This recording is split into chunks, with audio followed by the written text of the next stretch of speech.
And now let's turn our attention to West Africa. It's been over a month since the coup in Niger, and supporters of the junta are celebrating. They see the coup as a new dawn, a second independence from France, as it were. Niger's military junta are fueling this narrative. They've blamed France for all the problems in their country. And now they're issuing ultimatums. On Friday, the French ambassador was told to leave the country. He was given 48 hours to do so. Last we checked, he was still in Niger and planned to stay. Some reports said the US and German ambassadors were also asked to go, but those have now been refuted. It seems for now, only the old colonizer France has drawn the junta's ire. On Saturday, Niger's junta held a rally in the capital, Niamey. About 20,000 people attended this demonstration, and the junta played to the crowd. The French have been asked to leave, but they refused.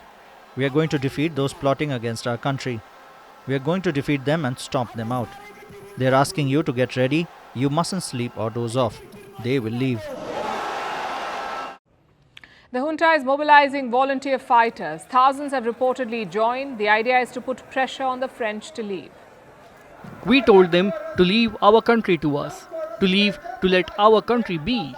But it's you who will chase them away. To chase them away, don't go to the embassy.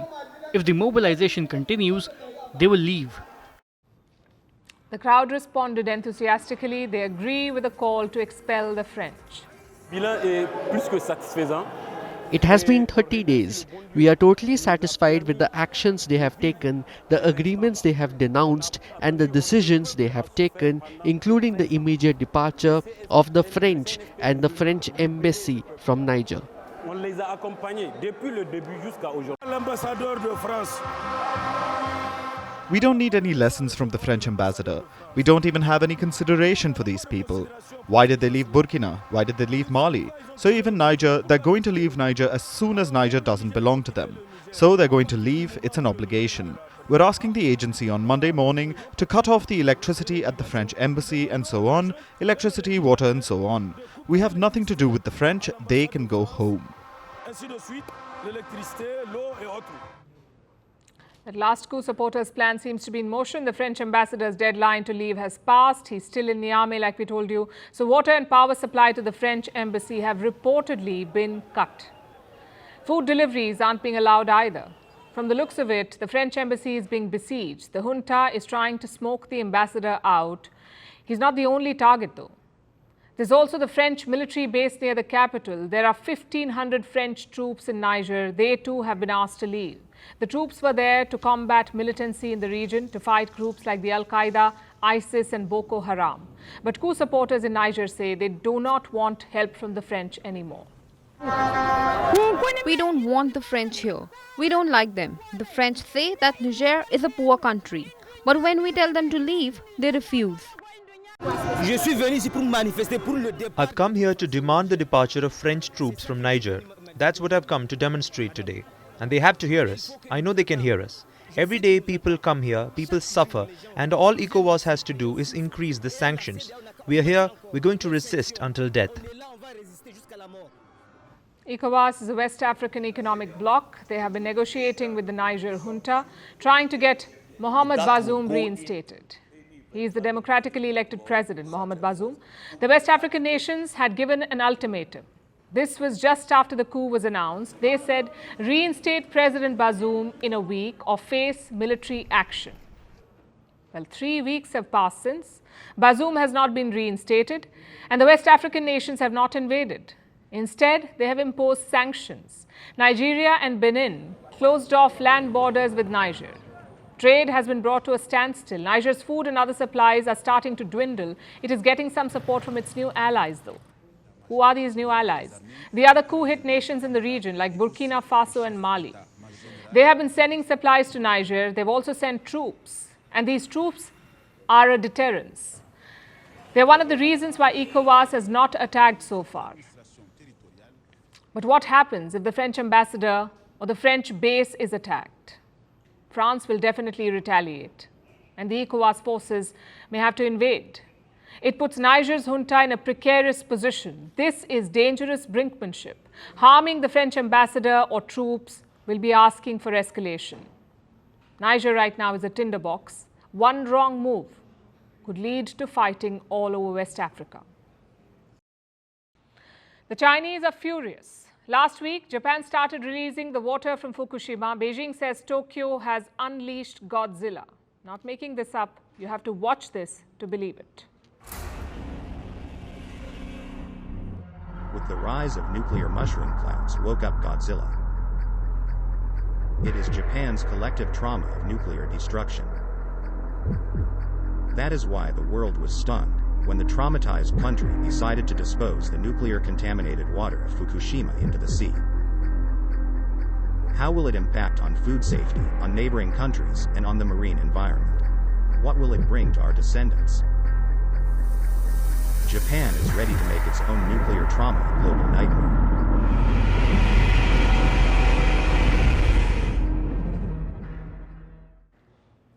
This is from a Chinese mouthpiece. China is getting creative with its propaganda online, but in the real world, Japanese citizens are being harassed. They're being threatened and abused on the phone. Japanese schools in China are being targeted. Stones and eggs have been thrown at their windows. Clearly, tensions are on the rise. It started last Thursday. That's when Japan started releasing radioactive water into the Pacific. We've been telling you about this, about the Fukushima nuclear power plant. It was wrecked by a tsunami in the year 2011. Huge waves of water flooded the nuclear plant.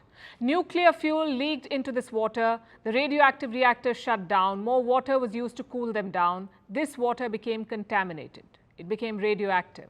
It was stored in tanks for all these years, since 2011. But now Tokyo is running out of storage space. We're talking about large quantities of water here, more than 1 million tons. More than enough to fill 500 Olympic swimming pools. This water was stored in more than 1,000 tanks. Japan decided to treat it, to remove all radioactive elements and dump the water into the ocean. The treated water still has some amount of tritium, which is a radioactive substance, but Japan says it's safe. Experts from the United Nations also say it's safe. Not everyone is convinced though, especially China. Irrespective, Japan began releasing the water into the ocean last week, and China threw a fit. First, it went to the United Nations to protest. China and other stakeholders have repeatedly pointed out that if nuclear contaminated water is safe, then there is no need to discharge it into the sea. If it is not safe, it should not be discharged. China did not get the support it hoped for. The UN maintains the water is fit for release, so Beijing adopted a different strategy. It targeted Japan directly. First, China inflicted economic damage. It imposed a sweeping ban on Japanese seafood. China says Japanese seafood could be contaminated. There is no scientific basis to this claim. But Chinese mouthpieces are amplifying it anyway. They're running scathing editorials. They're publishing provocative posts, like that Godzilla video we just showed you. And this one, a cartoon from the Global Times. Japan does not find it funny, of course. Chinese social media is boosting Beijing's accusations. They're making more unsubstantiated claims, like this one. Apparently, these are Chinese fish sellers, and they're really upset.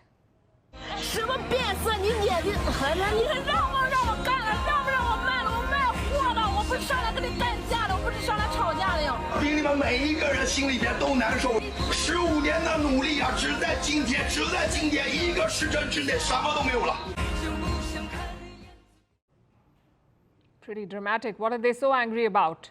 They're complaining about Japan's move. They think their fish is contaminated. Again, none of this is backed by science or any credible explanation for that matter. Experts say such fears are irrational, but China is adding fuel to this fire. Their verbal attacks have taken an ugly turn. People in Japan are receiving threatening phone calls. These calls come from Chinese numbers. And who is the target of this phone campaign? There's a long list: local businesses, schools, government departments, and in one case, even an aquarium. The callers speak in Mandarin, Japanese, and English. In many cases, they abuse the person on the other side. There have been so many phone calls that the businesses say they're struggling to operate. Finally, Tokyo has escalated the matter. It summoned the Chinese ambassador, but the harassment continues.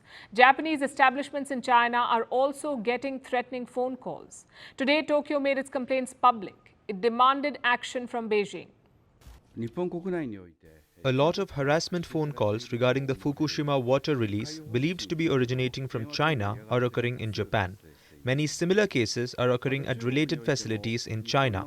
These developments are extremely regrettable and we are concerned. They have good reason to be worried because in some cases, this protest has turned violent. Japan had to warn its citizens in China. They have been advised to avoid speaking Japanese loudly and to stay away from any Fukushima-related demonstrations. There is a travel advisory too. If you're Japanese and you're visiting China, Tokyo wants you to leave your contact numbers and itinerary with family, friends and employers at home. Japan is worried about the security of its people and not without reason. Like we told you, Japanese schools in China have been targeted. Stones were hurled at a school in Qingdao. Last week, eggs were thrown at another school in the Suzhou city. These are legitimate security concerns. And what is China's response to Japan? More lectures. The first thing I would like to tell you is that China has always safeguarded the safety and legitimate rights and interests of foreigners in China in accordance with the law. I would also like to stress that the government of Japan has unilaterally and forcibly initiated the discharge of contaminated water from the Fukushima nuclear accident, in defiance of the strong doubts and objections of the international community.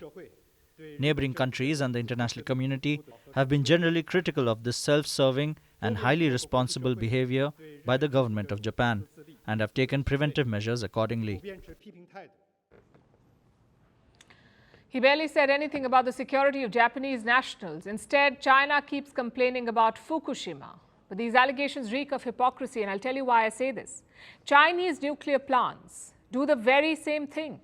They dumped wastewater into the ocean. In fact, China has released 6.5 times more wastewater than what Japan plans to. So what is the fuss all about? It's not about science or safety. This is about politics. China wants to settle scores with Japan for its support to Taiwan, for the drills in South China Sea, and for its alliance with the US. China's ultimate goal is to build pressure on Japan to influence policy changes, to make Tokyo bend to its will. It may not happen. And China's tactics are a nuisance in the best case scenario. In the worst, they could lead to dangerous outcomes. In Taiwan, it's election season, possibly their most important one in recent times. Just look at the backdrop. More tensions, more military drills, and more Chinese incursions. So the next president will have to be ready, not just for domestic issues, but also for the growing threat from China. Which brings us to the newest candidate, Terry Gou. He's the founder of Foxconn Technology. The name should be familiar. Foxconn is the biggest maker of electronic components. Their top client is Apple.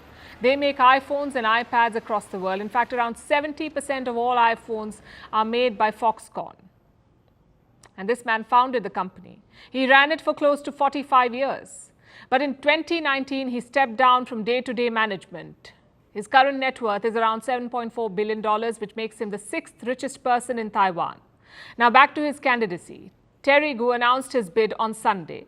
He's planning to run as an independent candidate. So no political party, he's running alone. Now for any Taiwanese politician, China is an important question. It's not just about policy, it is an existential question. China considers Taiwan to be a long-lost province and Xi Jinping wants it back. He hasn't ruled out a military invasion to do so. But Taiwan rejects this claim. They like their independence and their freedoms.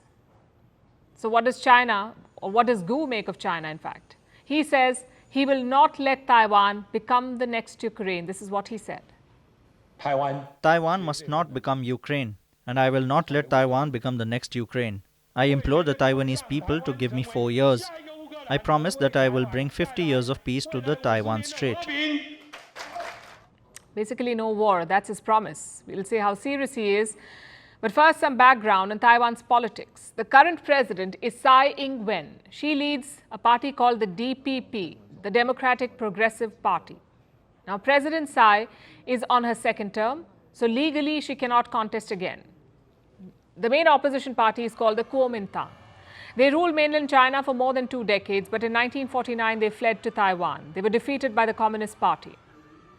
Both the DPP, the ruling party, and the Kuomintang opposed China's claims. They reject reunification with China. They want to remain independent. But there's a key difference. The Kuomintang prefers talks and appeasement. They say if China is a friend, they will not invade. So build closer ties with Beijing. Well, good luck with that. President Tsai and her party, the DPP, are more muscular. Under them, Taiwan has moved closer to the west. So which camp does Terry Gou belong to? In 2019, he did try to win the Kuomintang's nomination for president. He couldn't, so he dropped out. This year, he tried again, but the Kuomintang rejected him once more. They chose the mayor of New Taipei City. So more failure, except this time, he's not giving up. Instead of dropping out, he's contesting as an independent. Terry Gou must secure around 300,000 signatures. If he does so by the 2nd of November, he can contest. So what are his chances? Well, not very good at the moment. He is the 4th candidate for president. The other 3 are former or serving mayors. They are popular, they are political veterans, and they are backed by established parties. So Terry Gou's chances are slim. The front runner is this man, William Lai. He is the DPP's candidate for president. He's currently serving as Tsai Ing-wen's deputy. If he wins, it could be a seamless transition. We'll know that by January next year. But for now, back to Terry Gou. What kind of president would he be? He still owns around 12% shares in Foxconn. That's where he gets his money from. And where does Foxconn get its money? From China. Around 70% of the company's revenue is from the mainland. They have dozens of factories there, including the biggest iPhone factory with 100,000 workers. It's a clear conflict of interest. Terry Gou's fortune is linked to China. If China is not happy, they can turn the screws on Foxconn. And what does Terry Gou think of that? He says he will sacrifice his personal assets to prevent war. If I can prevent China from attacking Taiwan by sacrificing my personal assets, I'm willing to become a worker in a molds factory. If then they won't attack Taiwan. But I will not follow their orders or instructions. 2 problems with that. 1, easier said than done. And 2, they're really not his assets, are they? Just put yourself in Xi Jinping's shoes. You have the chance to create history, to do what Mao Zedong could not do, to invade and reunify Taiwan. Would you pick that or a gadget manufacturing company? I think the answer is clear. You can't bribe China with Foxconn assets. Only military and political deterrence will work, which is why this election is so very important. Stability in the Taiwan Strait is key for the whole world. And this election could determine what that stability looks like. One based on balance of power or one based on appeasement. And now let's move to another case of difficult diplomacy. Israel's first official diplomatic meeting with Libya has turned into a diplomatic debacle.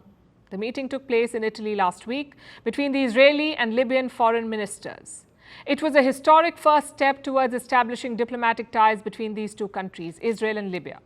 But it seems Israel's foreign minister, Eli Cohen, should have kept quiet about it. On Sunday, he publicized the meeting, and chaos ensued. Protests erupted across Libya. Many Libyans feel the meeting is a betrayal of the Palestinian cause. Libya's prime minister went into damage control mode, and the country's foreign minister has been suspended and then sacked. She has reportedly fled to Turkey, fearing for her safety.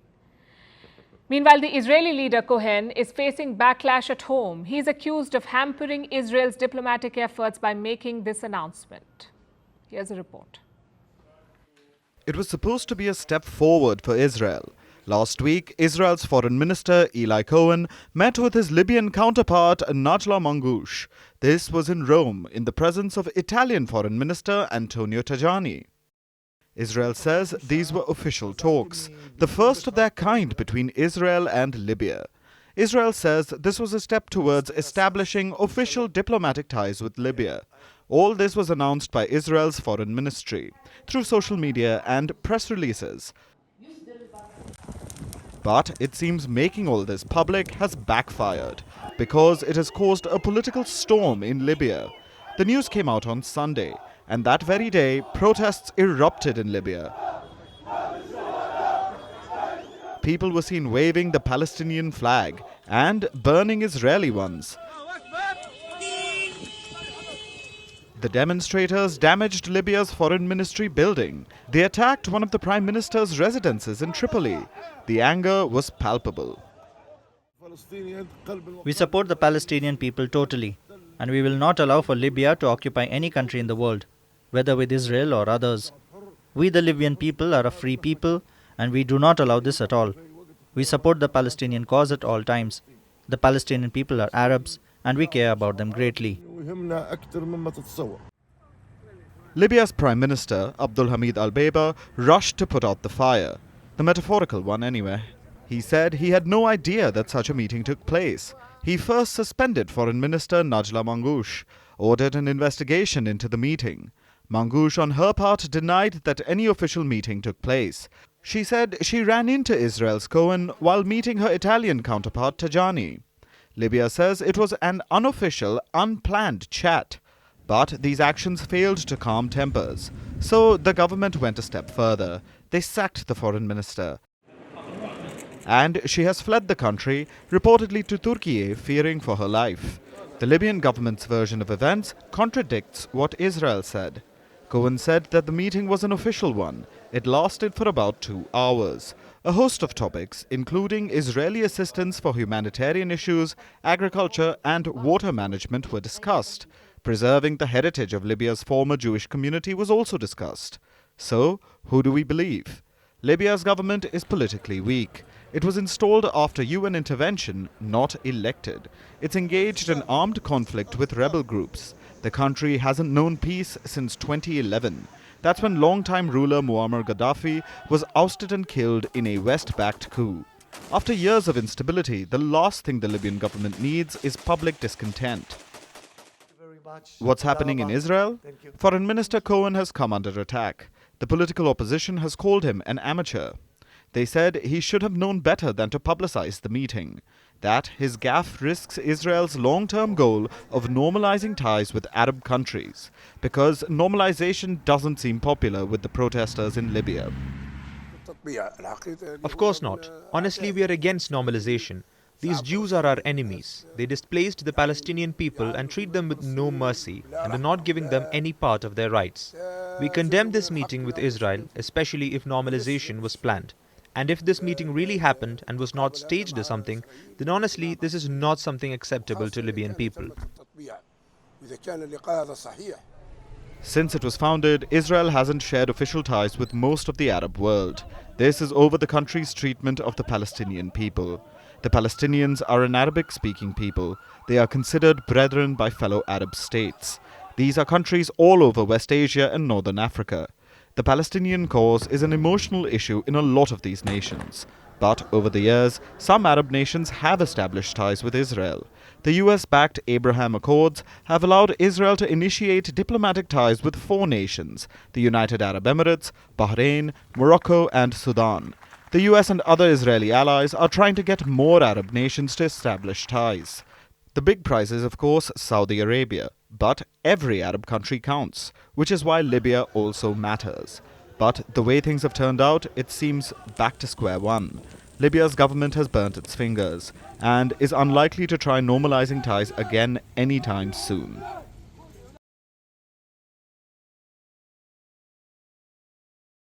Garda, Bled, Lucerne, Annecy. These are 4 of the most popular lakes in Europe. But have you heard of the continent's famous wine lake? Well, this isn't a real lake. Yet during the early 2000s, Europe found itself sinking into it. Europe, you see, is the biggest producer of wine in the world, and around the year 2005, Europe overdid it. They produced 1.7 billion more bottles of wine than they should have. 1.7 billion extra. Basically, supply exceeded demand, prices of wine started collapsing, and this began the curse of the so-called wine lake. It drowned farmers in losses. About 2 decades have passed since, and now a European nation is whining about its wine again. I'm talking about France. It has enough surplus wine to fill 100 Olympic-sized pools. And now the government will spend $216 million to destroy this extra wine. Ruining so much wine sounds bizarre. So why does France want to do it? Our next report tells you. They say too much of anything is good for nothing, and that probably checks out, especially if we're talking about the French wine market. It's gone from Merlot to Merde. And why is that? Because France has too much wine. If you think this is an ideal champagne problem to have, think again. The European bloc is the biggest producer of wine worldwide, with Italy, France, and Spain leading the charge. France is the world's second largest producer of wine. It makes over 45 million hectoliters of wine each year. But what's the point of making so much wine if people don't want to drink it? Wine consumption has been declining the world over since 2018. Since last year, wine consumption in France has fallen by 15%, following a trend of reductions across Europe, with 7% in Italy, 10% in Spain, 22% in Germany, and 34% in Portugal. Why is the consumption facing a downer? Let's just say there's a cocktail of problems. People's consumption habits are changing. They're more drawn to beer now. Maybe blame the heat waves for that. Secondly, many parts of the world are facing a cost of living crisis. So does Europe. Inflation in EU countries averaged at 9.2% last year. Prices of energy, water, transport, and food are spiking. So when people can't afford basic amenities, wine is the last thing on someone's mind, even if it helps to drown one's sorrows in it. Another big blow came from the pandemic. It shut bars and restaurants worldwide, causing sales to drop. And while demand is taking a nosedive, production costs are increasing. The war in Ukraine disrupted shipments of products essential for winemaking like fertilizers. Climate change is also hampering French wine. Extreme temperatures are changing harvest schedules, so crops are suffering. And this has given France a terrible hangover. Fall in demand for wine has caused overproduction. Prices have fallen sharply, and farmers are going into losses. Among the worst hit is Bordeaux, which is world famous for its wine. But now most of it is sitting around in French cellars. France has enough surplus wine to fill 100 Olympic-sized swimming pools. So what's the solution? France wants to destroy all this wine. It'll cost the country $216 million, but for now, this is the only way to control prices. Most of the money will be used to buy the excess stock, which will be distilled into pure alcohol and used to make sanitizers and perfumes. Some of the money will also go to farmers, so they can switch to other crops like olives. But experts say this idea makes sense only in the short run. The French wine industry needs to take a long, hard look at its consumers and work around their changing consumption patterns. Wine consumption may be dropping, but it's still a strong part of France's identity. After all, French President Macron can't have a meal without it, so his government needs to act fast to make wine relevant again. And now it's time for Vantage Shots, images that tell the story. Today, that image is of the British airspace. A technical issue affected the UK's air traffic control. As a result, there was chaos. Hundreds of flights to and from the country were grounded. Thousands of passengers were stuck at airports. Many of them still are, in fact. The issue had to deal with flight plans. They give air traffic control important information like where is the aircraft coming from, where is it heading to, and at what time. Usually, this information is fed automatically into the system, but for a brief time, it had to be done manually. Authorities have not figured out what caused this snag, but the good news is it has been resolved. The US had a similar experience in January. Hundreds of planes were grounded after the Federal Aviation Authority reported a snag. Needless to say, it's a terrible experience for passengers. Their bookings, their travel plans, all of it would have gone for a toss. And over to some striking visuals now. First from Romania. Two massive explosions happened at a fueling station. At least one person has been killed and more than 26 firefighters have been injured. Meanwhile, the Indian Space Research Organization has released new images sent by the Pragyan rover. It came across a crater on the moon's surface. And SpaceX sent a rocket to the International Space Station. It had 4 astronauts on board who have now reached space. We'll show you how the launch went, and how the astronauts greeted each other. Finally, we're taking you back in history. On this day in 1963, Martin Luther King Jr. gave his iconic speech, "I Have a Dream." He was one of the most prominent leaders of the civil rights movement in the United States. In the speech, Martin Luther King Jr. said he imagined a future without racism. We're leaving you with that. Thank you for watching. We'll see you tomorrow.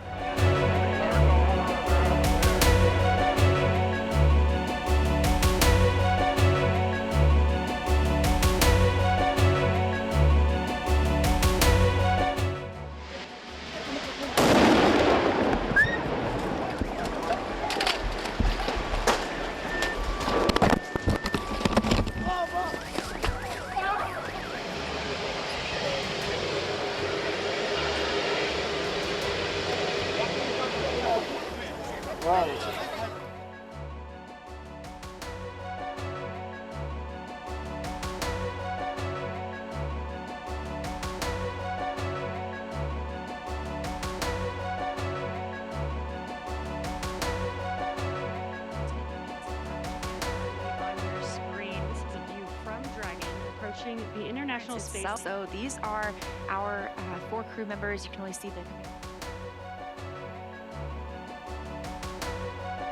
Roscosmos, his first time on board the International Space Station as well. And with that, crew